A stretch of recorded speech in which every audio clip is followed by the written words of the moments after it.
Assalamualaikum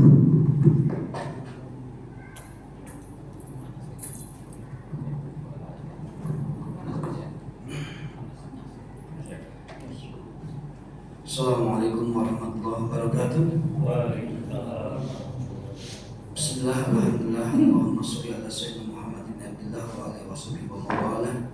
Rabbi shrah li sadri wa yassir li amri wahlul 'uqdatam min lisani yafqahu qawli, amma ba'd. Puji dan syukur kita panjatkan kehadirat Ilahi Rabbi Allah Subhanahu wa taala yang masih memberikan rezeki, kesempatan, rezeki waktu untuk meluangkan pengajian ini di saat saudara-saudara kita mungkin sibuk ke rumah sakit, jenguk, atau sibuk dengan pekerjaan karena mencari nafkah, gitu ya. Alhamdulillah wasyukurillah kita bisa menyisihkan waktu untuk pengajian ini. Kalau ketika azan berkumandang kita alhamdulillah bisa berbondong-bondong ke masjid. Walaupun mungkin ada di antara kita, saudara-saudara kita, ketika azan maghrib malah keluar, mungkin darurat, gitu ya. Mungkin ada keperluan yang mendesak karena tidak ada waktu yang lain. Ketika muazin mengucapkan hayya 'alas shalah, mari kita sholat, ke masjid, hayya 'alal falah, ayo kita menuju kebahagiaan. Mereka lain, mungkin karena darurat, tak apa-apa. Kita doakan mudah-mudahan ketika azan berkumandang mereka pergi keluar, mudah-mudahan apa istilahnya diluangkan oleh Allah Subhanahu wa taala sehingga bisa bersama-sama dengan kita melaksanakan sholat berjamaah dan dilanjutkan dengan pengajian. Amin ya Allah ya rabbal alamin. Salawat dan salam semoga limpahkan kepada junjungan kita Habibana wa Rasulana Sayyidina Muhammad Rasulullah SAW. Allahumma sholli ala sayyidina Muhammad wa ala sayyidina Muhammad. Hadirin kaum muslimin rahimakumullah, sesuai dengan pengumuman, insyaallah malam ini kita akan membahas tafsir Al-Quran surah Al-Baqarah ayat 14 sampai 15. Ayat 14-nya Bismillahirrahmanirrahim.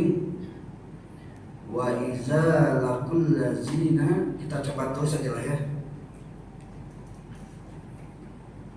Tolong dikoreksi apabila ada yang keliru. Saya harus ya.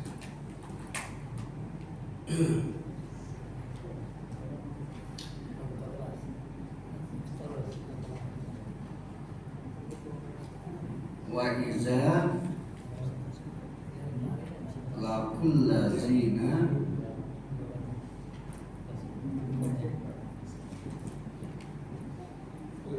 masalah ini alifnya ada dua kalau salah.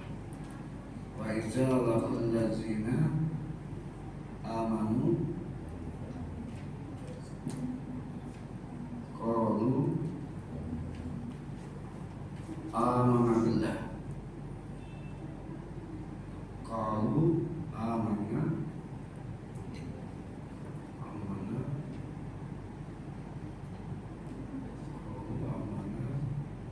wa iza khalu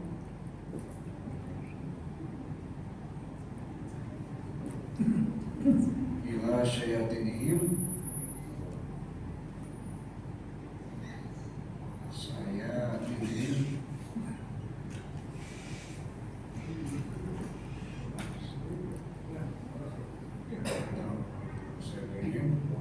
qalu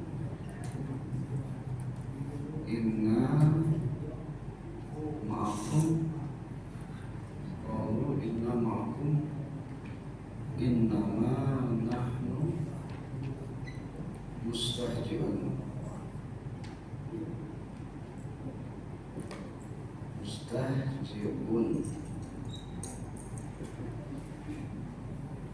Tolong dikoreksi, khawatir tidak sesuai dengan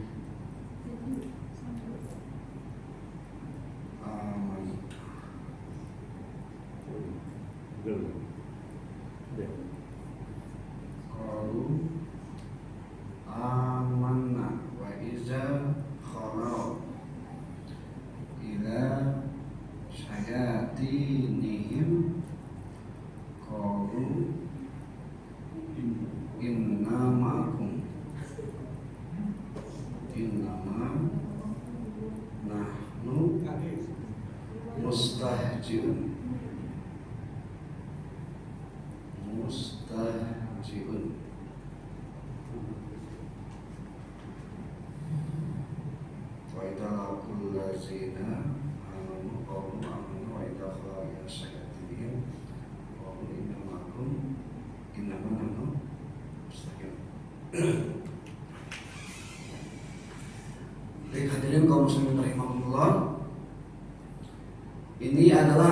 yang ke-14. Kalau tak salah ya, Al-Baqarah ayat yang ke-14. Bismillahirrahmanirrahim. Wa iza laku, dan apabila mereka ketemu. Laku di sini asluhu laki, sesuai dengan tafsir. Kita menggunakan dua tafsir Pak, tafsir Jalalain dengan tafsir Ibnu Katsir. Kita tafsir Jalalain dulu. Laku asal kata dari lakiu.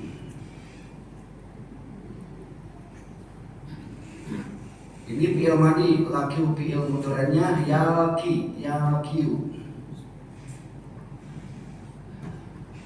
Ini sekedar gambaran aja Pak, karena dasar ya. Fi'il madi itu fi'il masa lalu, telah datang, telah pergi gitu ya. Kalau fi'il mudhari itu sekarang dan yang akan datang, sedang datang atau mau datang kayak gitu. Kalau madi itu kalau dalam bahasa Inggris mungkin past tense. Kalau mudhari itu present tense dan past future kalau dalam bahasa Inggris gitu ya. Jadi laku itu asal kata dari lakiu. Apa penyebabnya lakiu jadi laku? Nah di sini dijelaskan hudifat saat domatu, dibuang domahnya. Nah ini dibuang. Hudifat atau matu, dibuang domahnya. Jadi laki gitu ya. Sudah begitu, kenapa dibuang? Lil istisqali, karena berat membacanya menurut versi orang Arab. Kalau versi kita tak masalah. Sumalaya, terus ianya, gitu ya. Ianya di sini liqaiha sakinatan ma'awawu. Ianya diganti dengan wawu. Nah gitu. Rumusnya begitu menurut tafsir Jalalain ya. Berarti lakiu, kiu, nah gitu ya, lakiu. Nah gitu. Selanjutnya ada rumus waktu mami li sukuniha waktu mami makublaha. Jadi kalau wawu itu tidak cocok dengan kasroh, cocoknya dengan domah, gitu kan? Jadilah diganti kasrohnya dengan domah. Sejarahnya begitu. Menurut tafsir Jalalain, gitu ya. Jadi laku asal kata dari lakiu, dibuang ianya digantikan dengan wawu. Nah, disukuniha wan dumami makublaha, karena iya itu karena kasroh itu tidak cocok dengan wawu, maka kasroh diganti dengan domah, gitu loh. Itu hanya sekedar tambahan pengetahuan ya Pak ya. Masalah paham Bapak Ibu, terserahlah banyak gitu ya. Karena saya bertanggung jawab menjelaskan apa itu laku sesuai dengan tafsirnya gitu. Nah gitu ya. Nah, salah satu daripada karakter orang yang munafik adalah ketika mereka bertemu, nah gitu ya. Ketika mereka bertemu dengan siapa? Allazina amanu, dengan orang-orang yang beriman. Nah, itu. Bertemu bisa dalam pengertian ya komunikasi mungkin, yang memang tatap muka, yang memang bergaul dan sebagainya. Mereka bilangnya apa? Mereka bilangnya amanu. Amanu apa amanah nih? Oh, qalu ya betul. Amanu kan? Qalu, maka mereka berkata amanna. Kami ini beriman, gitu maksudnya. Jadi pengakuan mereka, kami ini beriman. Jadi itulah muka dua ya. Ketika bertemu dengan kita orang Islam, mereka ngakunya tenang, kami mencintai masyarakat, tenang, kami akan mendukung, itulah istilahnya ya. Nah gitu. Tenang, kami bersama-sama, satu derita, satu tujuan, satu visi, satu capaian gitu. Nah mereka seperti itulah. Jadi gambarannya kalau ketemu sama orang Islam, ketemu orang yang beriman, atau ketemu sama orang muslim, mereka itu sifatnya apa ya? Ngaku-ngaku sama-sama dengan kita lah. Wih kita saudara, wih kita yuk bersama-sama, nah gitu maksudnya. Nah sebaliknya, wa iza khalau, nah gitu ya. Dan ketika mereka kembali, khalau di sini adalah di mana rajamu. Ketika mereka kembali ila syayatinihim, ini kalau sepintas setan gitu ya. Tapi lain ceritanya nanti ya. Ila syayatinihim, kepada pemimpin mereka. Nah gitu ya. Apa bedanya ulil amri dengan syayatin? Nanti insya Allah kita coba bedakan. Maka mereka lain lagi ngomongnya. Qalu inna ma'akum, sesungguhnya kami ini beserta kamu gitu. Nah dia musuh orang yang beriman apa? Setan kan bu? Ya, wala tattabi'u khutuwatis syaitan, kan itu. Innahum kanu lakum aduwwum mubin. Jangan ikut setan, sesungguhnya setan itu musuh yang nyata. Musuhnya orang beriman itu setan, kan gitu. Nah orang munafik sama kita, saudara-saudara, kita satu tujuan. Nah setan gitu.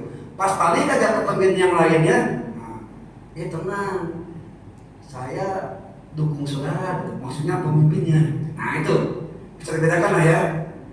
Pas ke kita ngomongnya gitu kan lagi perlu suara, perlu rezekinya mungkin, perlu pengaruhnya, perlu apanya lah. Pas ke ketua partainya lain cerita gitu. Nah bahasanya gitu lah, bukan partai politik ya Pak, gitu ya. Nah gambarannya seperti itu. Hadirin kaum muslimin rahimakumullah. Apa perbedaan kontrak, apa perbedaan apa namanya ya, kontroversial? Apa sih Pak Imam kalau berbeda jauh itu? Kalau bahasa kerennya paradoks gitu ya. Kalau bahasa kitanya apa ya lainnya? Versi lah, versus ya. Nah itu. Lihat, versus pertama amanah, gitu ya. Ini kan sama-sama qalu ya. Versus kedua ini sama-sama qalu juga kan. Nah, versus kedua inna ma'akum innama nahnu mustahjiun. Ini versinya 1:5 kan. Kita buktikan. Amanah kami beriman. Nah 1. Nah, ada yang lain kan? Tapi kalau ini coba lihat. Inna itu asal kata dari in dan nahnu. Asal katanya itu. Jadi inna itu kalimat taukid, menguatkan, meyakinkan. Nih kalimat taukidnya ada 1 nih. Ma'akum, beserta kalian. Ma'akum itu ma'iyah. Berarti coba lihat dalam surat Al-Fat. Muhammad Rasulullah walladina ma'hu asyiddau 'alal kuffar, kan gitu. Dan orang-orang yang bersama Nabi ma'hu, berarti siapa Pak? Sahabat Nabi kan? Nabi dan sahabat itu lekat, gitu ya. Nah, berarti ini juga lekat maknanya. Berarti bareng-bareng sama syayatin. Dah 2 Pak. Karena maknanya mana-mana. Yang ketiga, pakai inama. Ini ketiga nih. Apa itu inama? Inama itu adat hasyar, membatasi, tak ada yang lain. Coba lihat dalam At-Taubah ayat 60. Innamas shadaqatu lil fuqara'i wal masyakin. Sesungguhnya sedekah itu bagi orang fakir, bagi orang miskin. Itu ayat tentang zakat ya. Sesungguhnya kalau bahasa kasar ini, sesungguhnya zakat itu bagi orang fakir, orang miskin, orang yang ngurus zakat siapa namanya? Amil kan gitu. Nah itu ya. Ada berapa semuanya Pak Bu? 8. Kurang apa? Lebih dari 8 nggak bisa, kurang boleh. Kan itu namanya inama, terbatas. Nah, orang munafik memakai kalimat inama itu seolah-olah menggambarkan dia hanya terbatas taat sama syayatinhim. Nah, gitu ya. Yang keempat itu nahnu. Dhamirun munfasilun baina kalimataini fahuwa taukidun. Dhamir munfasil ada di antara dua kalimat itu adalah taukid. Ini dua kalimatnya innama dan mustahjiun. Dhamir munfasil itu ada 12. Huwa, huma, hum, hiya, huma, hunna, anta, antuma, antum, anta, antuma, antuna, anna, nahnu. Pernah dengar Pak Bu?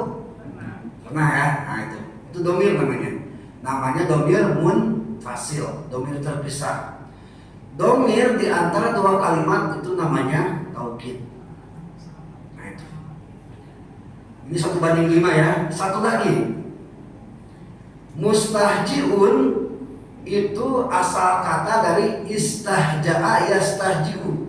Fa'ilnya adalah mustahjiun. Pernah dengar Pak? Istahja'a yastahji'u istihja'an fahuwa mustahjiun wa dzaka mustahjaun. Istahji la tastahji, mustahjiun mustahjiun. Mohon maaf ya, itu rumus ya Pak ya. Rumus daripada sholat.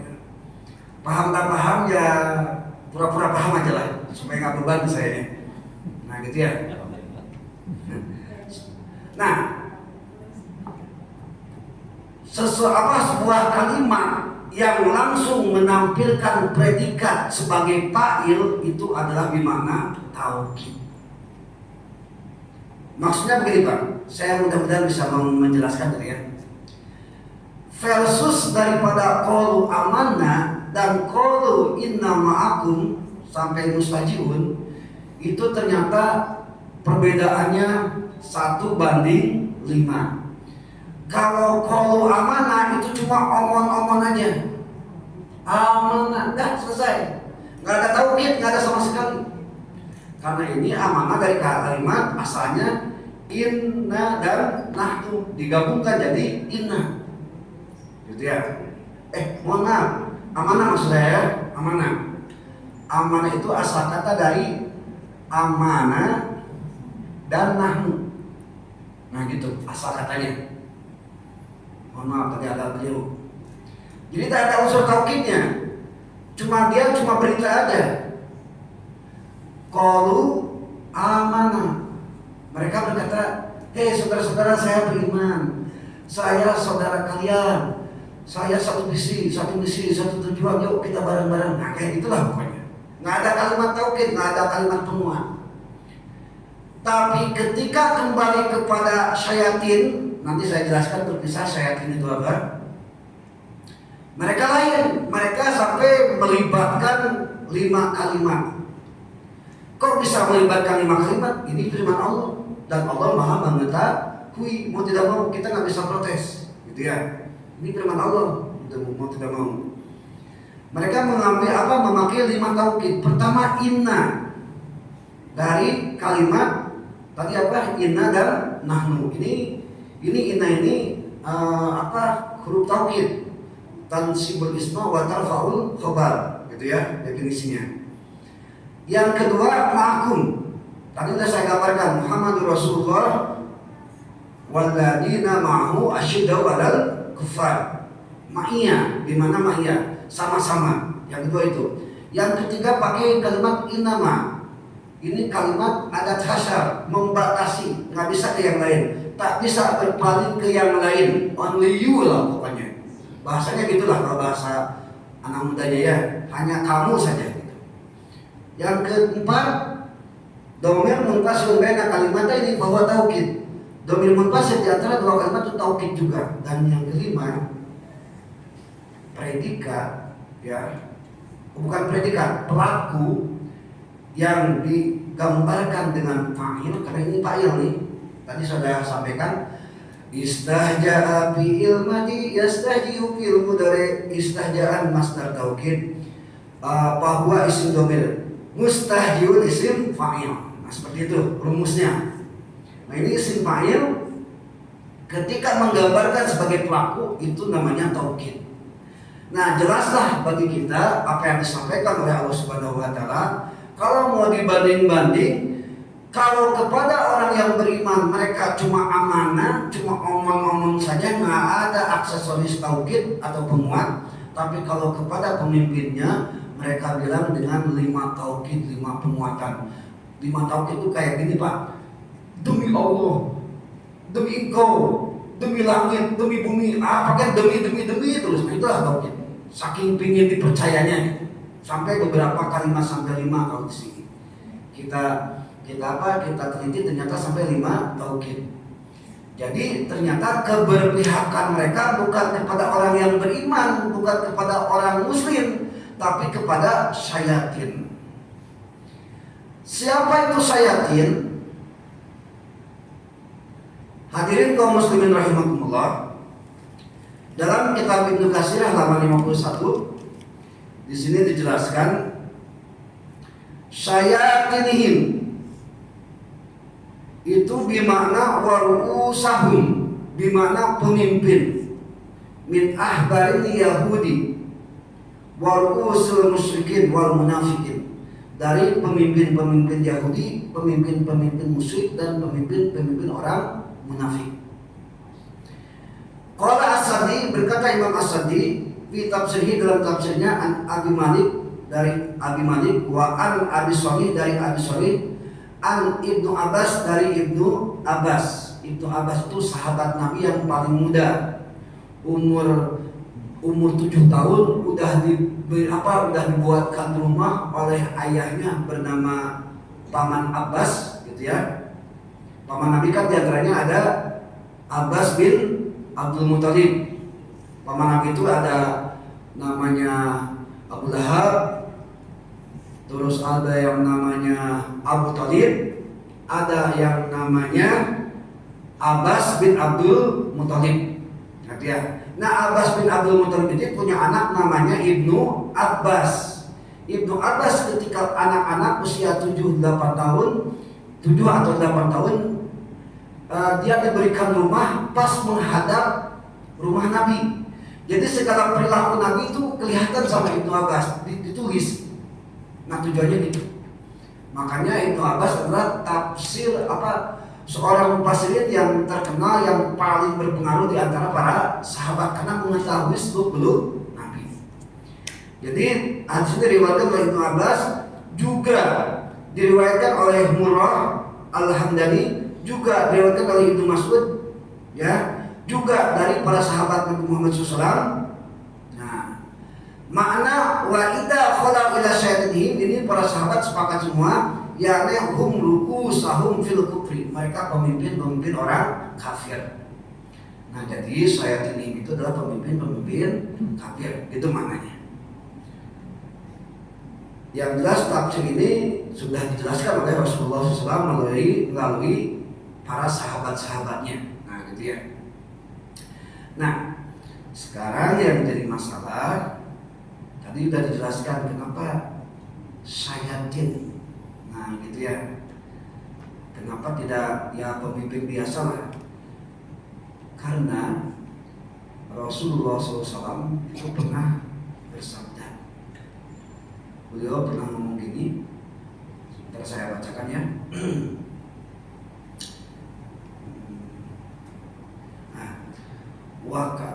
Atau dilihat, coba lihat dalam surat Al-An'am dulu lah penjelasannya.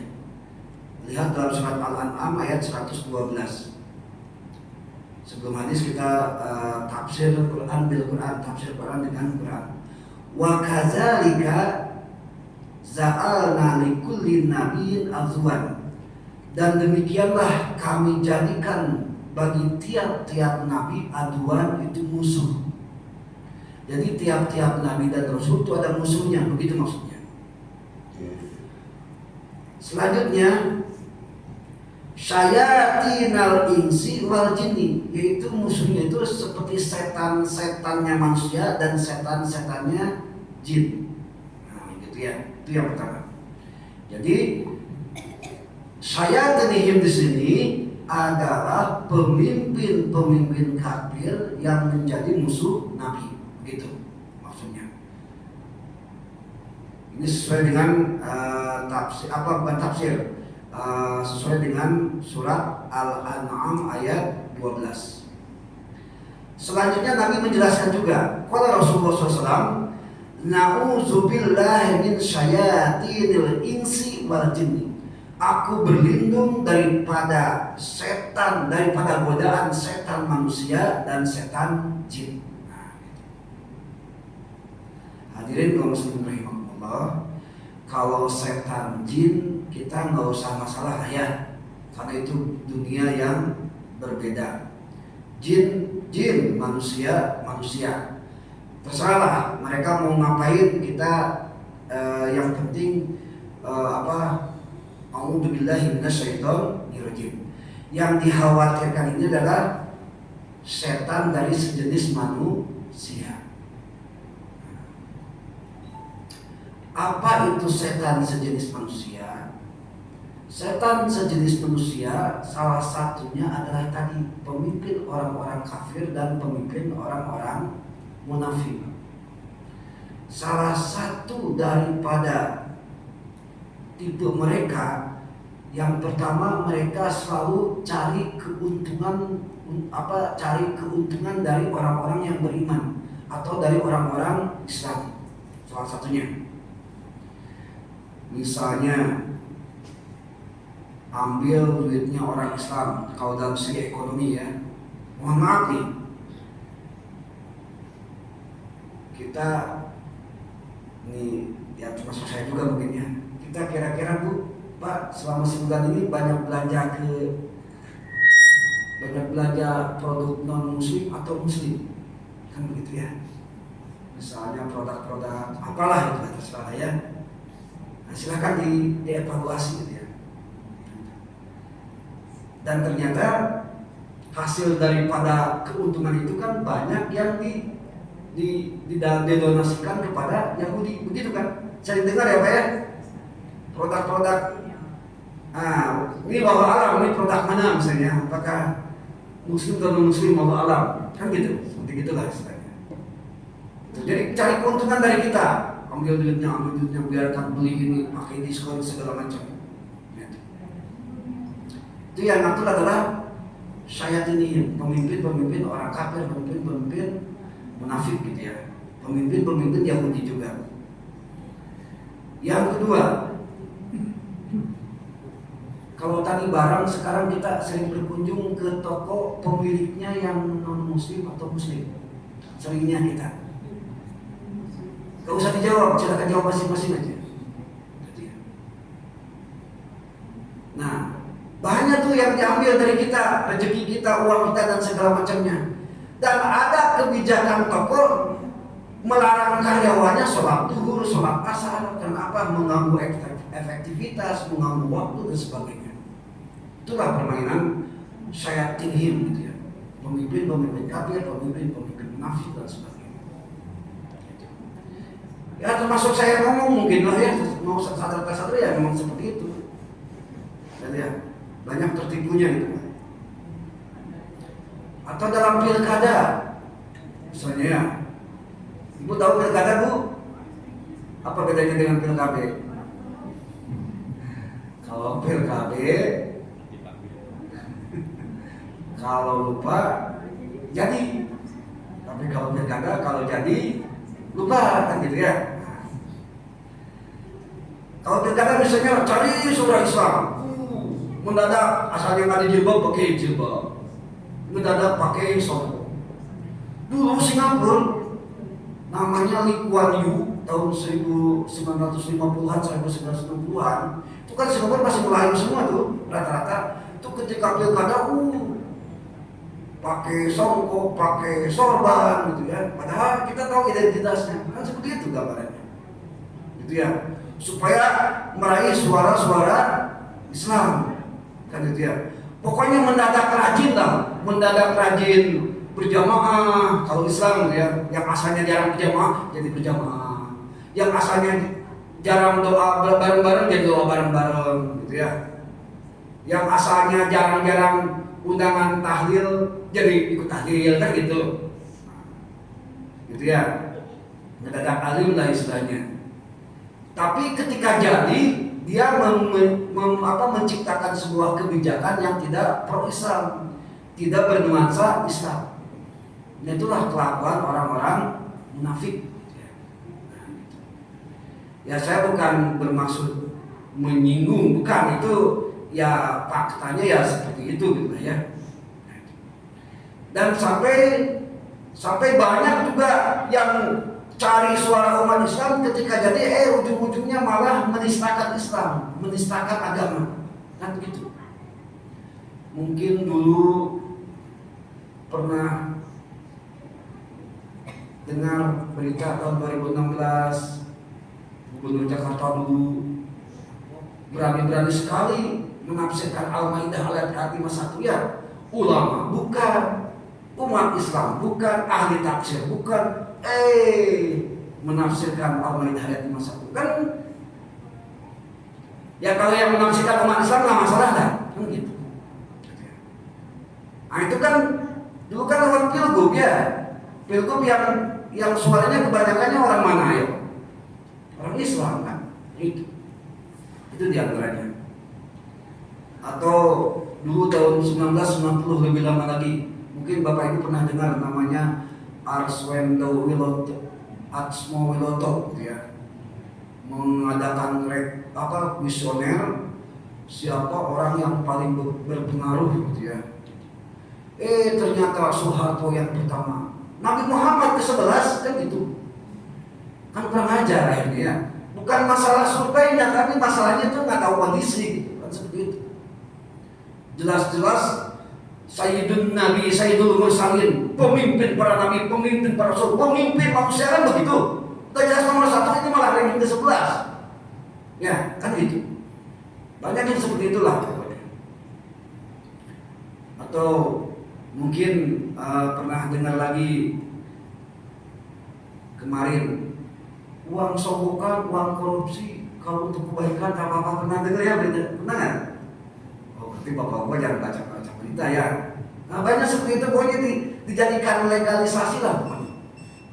Ada orang yang ada pejabat yang bilang begini, mau dijilbab mau tidak tak masalah, itu hanya budaya Arab. Kata siapa budaya Arab? Itu jelas-jelas Al-Ahzab 59 Amir 31 itu perintah agama, bukan budaya Arab. Kalau budaya Arab itu kan tahu sendiri kan, ada tarian perut yang pusarnya kelihatan itu kan. Nah itu ya, yang ini segini, yang ininya pakai tali rapia dari sini ke sini, yuk kacing main ketek, yang keteknya kelihatan kan kayak gitu. Itu budaya Arab namanya jahiliyah. Ini enggak, Amr 31 Al-Ahzab 51 itu jelas memerintahkan perintah menutup aurat. Nah gitu ya. Ada juga tokoh masyarakat yang mencampur adukan ibadah. Ayo kita ibadah sama-sama, berdoa sama-sama. Lintas budaya, lintas agama A, agama B, agama C, agama D, berkumpul semua, doa bersama. Ini malaikat jadi bingung, mana yang mau aku kabulkannya? Makanya jadi gitu kan akhirnya. Nggak bisa doa itu ibadah, kan? La a'buduna ta'budun wa la antum 'abiduna ma a'bud. Ujungnya lakum dinukum kalian, kalau doa masing-masing agama, kan gitu. Itu kan mereka diangkatkan dari suara kita, tapi kok jadi, nah itulah, jadi akhirnya jadi apa? Jadi darah tinggi akhirnya ya. Kesel gitu ya, gitu. Nah itu sebagai gambaran saja. Ya walaupun kita tidak bermaksud mau menghujat apa ya wallahualam, apa yang saya sampaikan pun wallahualam entah benar atau salah. Yang jelas ini Pak, coba lihat surat At-Taubah ayat 65-66 kita jalan. Allah berpesan begini. Wala in sa'altahum, dan ketika mereka ditanya, orang-orang yang suka menista agamanya, la yaqulunna innama kunna na'budu wa nal'ab. Aku ini hanya sekedar main-main, aku ini hanya sekedar sendaguro, gitu katanya. Ketika ditanyakan kepada orang-orang yang suka menistakan agama. Kul abillahi wa ayatihi wa rasulihi kuntum tastahzi'un. Katakanlah, kenapa kalian itu hanya kepada Allah, hanya kepada ayatnya Allah, Al-Quran maksudnya, hanya kepada Rasulnya, kuntum tastahzi'un, kalian itu mengolok-olok, kalian itu melecehkan, kalian itu menistakan, begitu kata Allah. Tak percaya, silakan cek Pak, Bu. Makanya saya sarankan semuanya bawa mushaf kalau bisa, walaupun sekedar HP gitu ya, untuk membuktikan aja. Atau obat 6566. Apa jawabannya? La ta'tadiru qad kafartum ba'da imanikum. Itu kata Allah, hati-hati. Tak perlu minta maaf katanya. Qad kafartum, semuanya udah kafir kalian. Nah, itu yang kita khawatirkan ya. Itu yang menjadi masalah. Makanya hadirin kaum muslimin rahimakumullah, ada juga pesan dari Al-Quran dalam surat An-Nisa ayat 140. Bagaimana nih supaya solusinya di mana nih? Dalam An-Nisa ayat 40 dijelaskan, wa qad nazzala 'alaikum bil kitabi, dan sungguh telah diturunkan kepada kalian kitab Al-Quran, an idza sami'tum, dan apabila kalian mendengar ayat-ayat Allah Al-Quran, yukaffaru, diingkari, dibohongi, tidak diakui gitu ya. Udah jelas-jelas riba itu haram, malah tidak diakui. Dirikanlah bank yang mengandung riba, dirikanlah sistem ekonomi yang mengandung riba, kan begitu.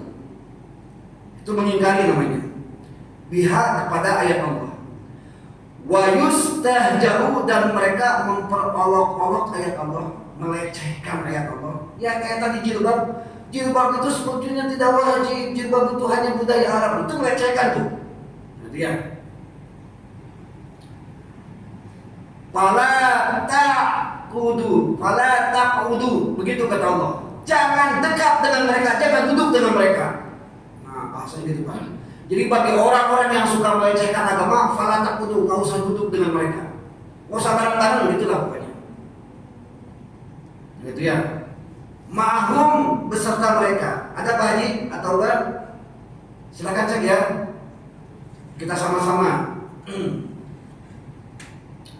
Nah, jadi pesan Allah begitu. Ini bukan hadis Nabi, ini firman Allah. Jadi kalau kita mendengar ada orang yang mengingkari dan melecehkan, menghina, memperolok-olok ayat-ayat Allah Al-Quran, maka jangan coba-coba duduk dengan mereka. Bareng-bareng juga nggak usah lah. Orang-orang yang nista agama itu nggak usah diikuti, nggak usah duduk bersama-sama gitu. Itu maksudnya. Hatta yakhudu fi hadisin ghairihi innakum idza mislakum. Kalau bisa sebelum dia ngomong, kalian nggak usah dengarkan. Ketika dia ceramah, nggak usah dengarkan. Ketika nulis buku, nggak usah dibeli bukunya, nggak usah dibaca. Ketika ada dalam TV, nggak usah ditonton. Begitu kata Allah.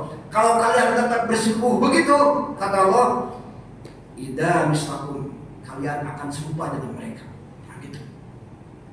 Jadi kalau mohon maaf ya, kalau bapak ibu misalnya ada si penista agama si A, ikut bareng-bareng dulu, bareng-bareng segala macam gitu ya. Nah, Allah memberikan peringatan, idza mislakum, nanti suatu saat kamu akan kayak mereka. Jadi sama-sama menista agama, naudzubillah, semua naudzubillah. Nah, gitu. Baik, ada waktu 2 menit lah, barangkali ada yang disampaikan atau ditanyakan, silakan Bapak Ibu. Silakan Ibu. Selesai sama nafik. Sebetulnya belum selesai sih, tapi tak apa-apa lah. Belum. Ya. Tapi untuk ayat 14 sudah, ayat 15 belum. Masih ada. Udah lah, tak apa-apa, cukup sebenarnya. Karena kan yang ditulis cuma 1 ayat. Masih termasuk bagian nafik tadi? Ya, masih dari yang Masih. belum. Masih. Jadi begini Ustaz, tipe-tipe orang-orang seperti ini akhirnya nanti itu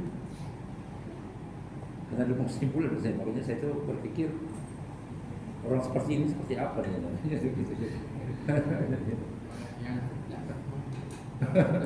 Kalau kesimpulan. Jadi gini, Al-Baqarah ayat 3 sampai 5 itu tentang orang yang beriman. Ayat 6 sampai 7 itu tentang orang kafir. Ayat 8 sampai ayat 20 itu tentang orang munafik. Ini ayat berapa? 14. Masih ada sampai ayat ke-20. Jadi belum bisa disimpulkan, Pak Imam. Nah itu ya, panjang. panjang masalahnya. Saking bahayanya. Silakan. Saya mau tanya, ada pemimpin-pemimpin kita, kadang-kadang juga yang pemimpin agama Islam mengucapkan salam yang bermacam-macam itu. Kemudian setelah assalamualaikum menambah lagi. Nambah lagi ya. Salam lain yang banyak-banyak yang ada takdir-takdir itu. Masuk di mana dah? Masuk ke Sayyidin tadi atau masuk munafik? Saya tanya balik, kira-kira salam termasuk ibadah atau tidak? Nah, gitu aja. Ya. Karena wala antum a'budu nama a'bud wala ana a'budu ma abattum, itu masalahnya. Kita harus definisi sepakat definisi dulu gitu. Salam itu ketika kita bilang selamat pagi itu termasuk ibadah bukan? Assalamualaikum itu kan keselamatan bagimu kan ya? Begitu artinya. Nah, kalau tidak termasuk ibadah, hanya sekedar hubungan silaturahim sosial, itu tak masalah. Tapi kalau urusan dengan ibadah kayak tadi doa bersama, doa beribadah bukan? Jelas ibadah lah kalau doa ya. Nah itu yang bersama-sama itu yang jadi masalah. Tapi kalau salam, itu ini jawaban netral dulu ya. Kalau salam itu kalau kita sepakat itu hanya sosial saja, silaturahim saja, mungkin tak masalah. Tapi bagi kita cukup assalamualaikum, apa salahnya sih, ngapain mau sampai lengkap-lengkap gitu kan gitu ya. Nah kecuali mungkin kita sebagai pejabat yang menaungi berbagai macam agama, mungkin atas dasar toleransi, mungkin demikian. Wallahu alam. Karena kebetulan saya bukan pejabat, jadi saya agak terbebas gitu, tak istilahnya tak terbebani gitu lah ya. Jadi kesimpulannya kita sepakat dulu, kalau ucapan salam itu ibadah maka itu tak boleh kan gitu. Tapi kalau ucapan salam itu hanya sebatas sosial, silaturahim biasa, itu silakan, tak masalah. Karena jangankan salam, jual beli saja mendapat keuntungan, kerjasama perdagangan dengan non muslim tidak dilarang kan, dibolehkan saja, nggak ada masalah kan gitu. Apalagi tentang kita menyapa orang, cuma ya memang ketika menyapa non muslim kita jangan assalamualaikum, nggak boleh. Karena assalamualaikum itu artinya keselamatan bagimu. Kira-kira mereka selamat nggak menurut keyakinan kita? Mohon maaf kalau menurut keyakinan kita tidak kan gitu ya. Karena tidak amanu wa amilus sholihati kan gitu. Itu masalahnya. Tak pantas mendapatkan assalamualaikum, pantasnya mendapatkan selamat pagi, selamat siang kan gitu ya. Yang bingung itu nanti pas subuh sama selamat apa coba kan gitu ya, pagi belum siang enggak kan gitu. Itu aja mungkin masalahnya ya. Jadi begitu Pak, kalau urusan sosial itu tak masalah, tapi kalau urusan ibadah itu memang udah ada dalam surat Al-Kafirun. Memang kita tak boleh campur adukan antara kafir dan muslim dalam masalah ibadah. Hadirin kaum muslimin rahimakumullah, mohon maaf sebesar-besarnya, bukan bermaksud untuk sentimen kepada siapapun, tapi insya Allah berdasarkan argumen, berdasarkan dalil, bukan bermaksud mengejek, tapi insya Allah mengajak, gitu ya. Mudah-mudahan apa yang kita hadiri hari malam ini, apa yang kita kaji malam ini, Allah menambahkan hidayah kepada kita semua, amin ya rabbal alamin. Dan dengan hidayah kita bisa merealisasikan dengan ibadah, peningkatan ibadah kepada Allah Subhanahu wa taala. Amin ya Allah ya rabbal alamin. Sekian dan demikian, mohon maaf apabila ada kekurangan. Wallahu muwaffiq ila aqwamit thoriq. Wassalamualaikum warahmatullahi wabarakatuh. Waalaikumsalam.